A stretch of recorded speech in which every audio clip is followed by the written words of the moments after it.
हरिः ॐ मा उग्रश्च भीमश्च द्वान्तश्च धूनिश्च सा सहवाश्च भियुग्वा च विक्षिपः स्वाहा अग्निगुं हृदये नासनिगुं हृदये ग्रीण पशुपतिं कृष्णा हृदये न भवञ्जग्ना सर्वं मातष्णाभ्यामीशानं मन्युना महादेवमन्तः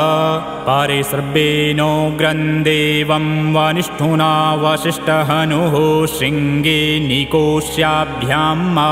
उग्रल्लोहितेन मित्रगुं सौवर्तेन रुद्रन्दौर्वर्तेनेन्द्रं प्रक्रीडेन मरुतो बलेन साद्यान् प्रमुदा भवस्य कण्ठ्यगुं रुद्रस्यान्तः पार्श्व्यं महादेवस्य जाकृष्यवस्य वनिष्ठुः पशुपतेः पुरी तत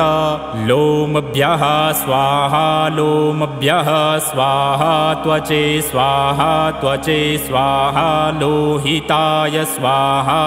लोहिताय स्वाहा मेदोभ्यः स्वाहा मेदोभ्यः स्वाहा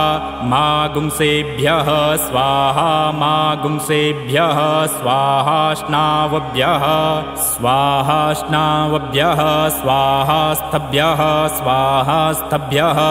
स्वाहा मज्जभ्यः स्वाहा मज्जभ्यः स्वाहा प्रेतसे स्वाहा पायवे स्वाहा आयासाय स्वाहा प्रायासाय स्वाहा सञ्जासाय स्वाहा वियासाय स्वाहोद्यासाय स्वाहा शुचे स्वाहा शोचते स्वाहा शोचमानाय स्वाहा शोकाय स्वाहा तपसे स्वाहा तप्यते स्वाहा तप्यमानाय स्वाहा तप्ताय स्वाहा घर्माय स्वाहा